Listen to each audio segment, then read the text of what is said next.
Salut tout le monde, Pokémon Noir et Blanc et leur suite sont mes jeux préférés de la licence. Je ne comprends pas pourquoi ils sont autant critiqués, malgré le fait qu'ils reviennent un peu sur le devant de la scène. Bref, j'ai une théorie comme quoi on aurait un remake de Pokémon Noir et Blanc en 2026. Analysons ça tout de suite. Tout d'abord, la fréquence de sortie des jeux Pokémon et leur remake. La périodicité si vous préférez.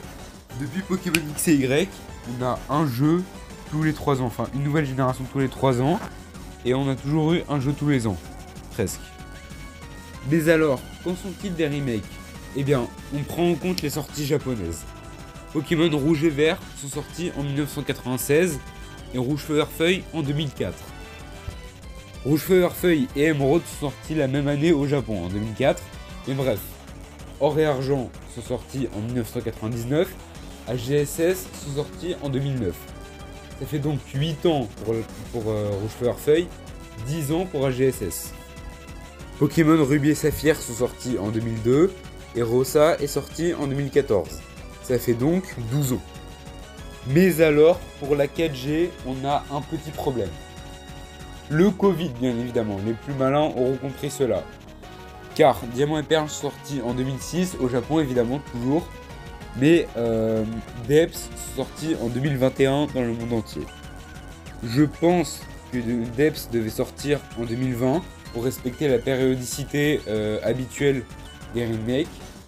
Sauf que il y a eu la crise du coronavirus qui était d'autant plus meurtrière en Asie, enfin surtout en Asie, au Japon, en Chine, en Corée.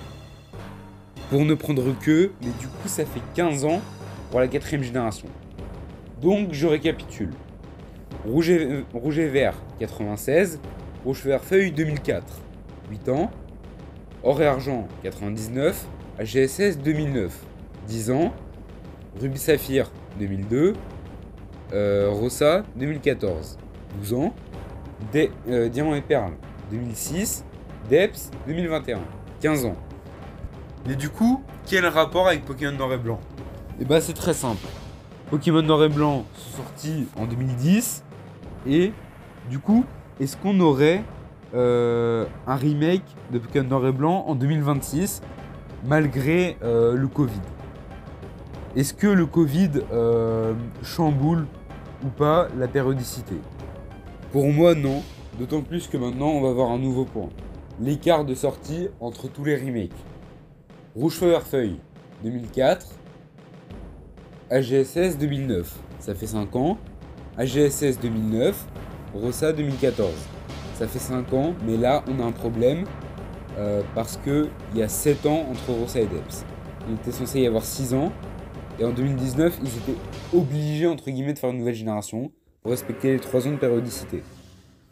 Puis maintenant on va parler des jeux Pokémon sortis sur Switch. Let's Go en 2018. Parce que, tu vois, Pokémon Go avait percé 2 ans plus tôt. Il sorti 2 ans plus tôt, avait vraiment percé. Du coup, fallait faire vendre la Switch, tu vois, avec le premier jeu Pokémon. On a eu une nouvelle génération en 2019, un remake en 2021. Et un Légende, je pense que c'est que pour les 25 ans en 2022. Du coup, peut-être qu'ils vont nous refaire quelque chose comme ça, mais dans le désordre. Du genre, 2022, les Karaté Violet. 2023, Let's Go Johto. 2024, Année Creuse. Et 2025 ou 2026, remake de Noir et Blanc. Du coup, pour moi, c'est pas impossible qu'on ait un remake de Noir et Blanc en 2026. D'autant plus qu'il y a beaucoup d'indices et de références à la 5G dans Pokémon Legend Arceus. Par exemple, Chamal, les génies du climat plus un nouveau. Pas mal de formes d'issue de Pokémon de la 5G comme Guerriaigle, Zoroark ou encore Clamiral. Et évidemment leur préévolution avec Moustillon en starter. Ou encore Elian, l'ancêtre de Bardan, le champion des types sol de la 5G. Je trouve que cette théorie a du sens, mais à vous de me dire ce que vous en pensez dans les commentaires. Likez, partagez, commentez, abonnez-vous. Surtout likez, abonnez-vous. Ciao.